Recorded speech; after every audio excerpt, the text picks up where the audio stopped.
Ani Saidoodhaaf baay'ee kan gartee rifachaa jira, sodaachaa jira. Saidoon wacii baay'ee baasaa jira, maallaqa baay'ee baasaa jira. Booda kophee miilaan fiidaa biyya tanaa baataa jedhetti himan jiran. Assalaamu alaikum warahmatullahi wabarakatuh. Hordoftoota asubira hundi keessan bakkuma jirtanitti nageenya rabbisin barakaatu. Arraan tana waa'ee Saidooti fayyuu wal qabate dubbiin isaanii waa'ee gartee sargiitii wal qabate waa'ee jiraachuu. Namoonni gartee asubira subscribe gootanii maatiin ta'in subscribe godhati maataadha, video like share godhaadha, hanga dhumatti hin hojjentura. Tokko farratti akkuma beekamu ayyuudhaa fi Saidoon gartee ammaan tana sargiidhaaf caafii ragaa jiran jechuudha. Garuu amma jidduu kanatti chaalenjii baay'eedha jira. Chaalenjii gartee hangana hin jamne jiraachuu. Beekatuma gartee gubbaratti waa hunda gartee ol baasuu dhiifnetuma gartee callifne malee waan baay'eedha jira. Asiin achiin waan baay'eedha jira. Saidoon dhufee boolla seenaa jira gaa. Boolla keessaan baane seenaa jira. Hundaafuu magaalaa keessa deemnee waan gartee sargiidhaaf ta'u waan gartee gani jira miti aruuzarratti waan gartee barbaachisuu fi veeloo maali kana jiraachuu. Mana kareeffame meema waa'ee manarraan eegalaa yeroo dabre Saidoon fayyuun mana gartee kireeffachuudhaaf deeman. Mana san gartee kireeffatan. Oggaa mana kana kireeffatan maaltu ta'e? Mana kireeffatanii bar. Ayyuun harkisiidhaa wayii gattaa bareere achitti haadha manaa kiu walii galan. Yaa Rabbi nu baase. Sababni waa'ee bishaaniiti beekaa bishaan waa'ee bishaaniiti garuu dubbii xiqqoodha. Dubbii gartee xiqqoodha. Ayyuun gaata harkaan fiiguu bartee mitiire akkasitti Rabbiin nu baase isaan mana haa dubbatanii aman dubbadhu hundaafuu achitti illee yaa'ii ture jechuudha. Takka. Ani wanni Saidoon jiru. Saidoon didee gartee sargii tanallee eegalee sila gartee maallaqa dila kana baasee gartee fuudhuu baatee akka nama na jira mitiire gartee ni kuma xiqqaadhaan gartee ni haa xiqqaadhaan yookaan immoo maal wacii xiqqoodhaan gartee tuma fuudheetuma gartee galanii baay'ee natti tola. Maaliif wacii dila kana baasee booda gartee xiyyoon tun hin dhiiftu Saidumoo booksiidhaan booda manatti waan dhiiftu miti fakkaatu dhugatti. Ayyuun booda Saidoodhaaf sumayyaadhaa hodhisuun teessuun akkaan gartee akkatti ilaalutti jechuudha. Akka ilaalutti. Mixiyyoon harkaan fiidi. Hayi waan hundaan fiidi. Saniif ani Saidoon sila gartee osoo gartee wacii dila kana baasuu baatee waanuma gartee xiqqoodhaan gartee cidha kana gartee gaggeessee ifirraa xumuree an baay'ee natti tola jechuudha. Akka fayyatti. Isinillee gartee koomentii keessan barreessaa. Maaliif sumayyaanis ilmaanii wajjin gara gartee karaa biyyaa galti. Waciidhaa jira, isii qubsiisuudhaa jira. Ayyoon maanta nagartee maallaqa dilaa kana gartee irra gannaqee irratti dhangalaasee yoo fuudhee miyyoon tun booda hin ta'isu akkana fakkaatu gartee waan teessumti fakkaatu. Booksiidhaan isaan hundaa'u yaa'ii gootee haya maalleen dilli beekuni bilaashitee jechuudha. Garuu ani Rabbiin gartee wajjin haa bulchuu, Rabbi waliif haa dhiisu, waan biraan jiru hamtuun dubbadhu. Kana gartee an Saidoo fuulduratti illee dubbadhan jira. Waan gartee isaan duubatti dubbadhu fuulduratti illee dubbadhaa jechuudha. Kana gartee waan akka wanni achi qabu. Ni naaftee nan gartee nas rakkoon qabu. Maaliif ani face to face fuulduratti aboo Saidoo wanni kun gaarii miti.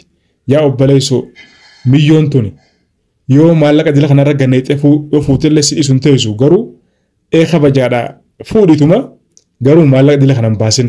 Horii meeqa? Horii lama. Hoolaa afurii maaleedha bar maallaqa laafu miti bar ganaa manguddoon 600 eegatti maalleen achi baa maallaqa laafu miti bar. Saidoon ammaan tana laal kaduraan gartee furdaan gartee gaaf Saidoon gaafa dhufu furdaan gara gaa ammaan tana jirutu hin jiru. Wit akkanam tokkotti ammallee gorsistuman jira. Aboo maallaqa kanan baasinu jira maallaqa dila kanan baasinu yeroo gattaa'e xiqqeessi wacii fira xiqqeessi hin jiran. Ayyuun immoo duuba kanaan fedhatiin kana baase hayi inumaatu bara addaraasha guddaa kireessinatiin isin inumaatu sargi teenyaaf addaraasha guddaa kireessinati baandii yaamnee jettiin aboo wanni kana hin dalaguuti baadiyyaa deemaati baadiyyaa teessanitti yoo teellee gartee sharaa wayii gartee haasanii xeedaysanii achitti sargi godhaan jiran isin immoo lakkii achitti illee goone ammallee gartee magaalatti illee wanni ni jira mitiire addaraasha guddaa kireessine baandii yaamnee maal yaamnee caffaraa fi waa hunda akkasitti cidha keenya godhanatiin isin akkasitiin hayi yoo akkas ta'e egaa gana kan addaraashaatii fi kan baandiidhaatii fi kan gartee warra muuziqaa taphatu sanuu aboo wanni dawwala mubee dawwala mubee waalaikum salaam dhufaa jirtaa ayya qotu mubee dhufaa jira ola mubeenis dhukkuba miila dhukkuba beektaa ayyuu samboodaa sana addaraasha guddaa gartee naa kareessitee achitiin gartee taphadhaa achi gartee achi taphannaa jettiin obboleessoo wanni kun hin ta'u hay mixiyyoon kanaan fedha waanuma hunda feetisiin booksiidhaas na hay qeeman buute inni immoo Saidoon immoo baay'ee garuu booda ani Saidoo itti himen jira akka barsiin jee itti himen jira sumayyaallee aboo Saidoon harkaa beekaanii Saidoon harkaa beekanii waan hin godhuu danda'u hin qabuun jiran maal hin jaarre egaa Saidoon na dhagoo jidee atilleen gartee achi nakkaata ani gartee Saidoon gartee waan itti himu tola jeetuma gartee asumaan lash jeetuma wanni jaa isintu gartee na caalaa walitti jaboodha atummaan gorfadhuun jeen jaarsa kan kee gartee sumayyaadhaan atummaan qabiin jeen malee atummaan qaba jabeessi malee ani gartee gorsee gorsa kayyaasiin fudhatu sin gannaqa wanni godhuu qabuun jeen amma eega dhufee maallaqa maala koomee gannaqa jira koomee qabballeessa jira ani gaafamatti sargillee haa godhatanii ani gartee rakkina sanii qabu garuu ani wanni rifataaf jiru Saidoon gartee maallaqa dilaa kana gannaqee milyoon tun gartee ammas yaa'een siidhaa guyyumarraan gartee guyyatti waan deemtuuf booda gartee hin bultu wajjin buluun keessanuu gartee nasiiba sargi xiqqoo godhadhuuti meeqaa xiqqaa gartee irra buusi yallaa gartee san booda xiqqoon gartee bultii barsiiftaan jeen bultii miciyyoon gartee ijoolleedhasi qaacaleedhasi miskiina waan beektu xiqqoon gartee bultii barsiifachaa deemtaan jeen garuu isii fiifuu gartee akkatti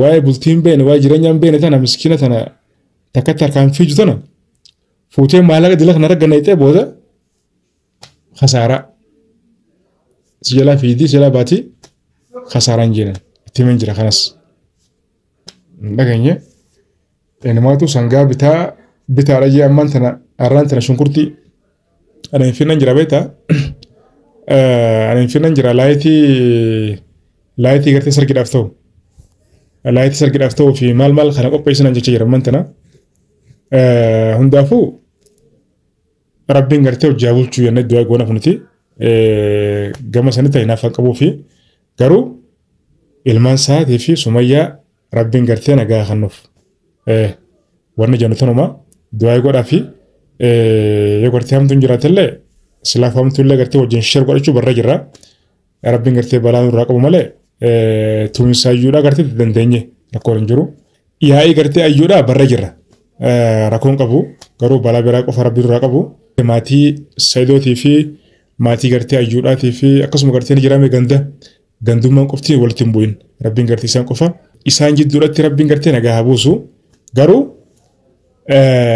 ana mallee waan hin jiru Saidoon badii guddoo balleessu jira garuu badii isaa rabbii asumatti gartee irraa xiqqeessatti gartee laaftumatti karaa toltu rabbii haa qabuuf jannaan malee maal jannaarree sumayyaa nama kollolti maaleen dilli isaan baasan kun maali sargin xiqqoon nu geessi maal itti kollolti hundaafuu isinis waan biyyaan beeytu waan biyya keessa deemaa jiru hin beeytu rabbiin haa gargaaru jechuudha mubeen dawwalaa jira mubeen dhaawamee jira beektaa mana yaalaatti geessuudhaaf deemna hundaafuu rabbi haa tolchu wanni rabbiin tolchee baddu jechuudha viidiyoo laayik shar godha namoonni gartii yaasuu biraa sabskiraayib gootee nama hin ta'in subscribe godhati mataadha gaalatuma ulfaadha baay'ee sin jaalladha baay'ee sin kabaja assalamu alaikum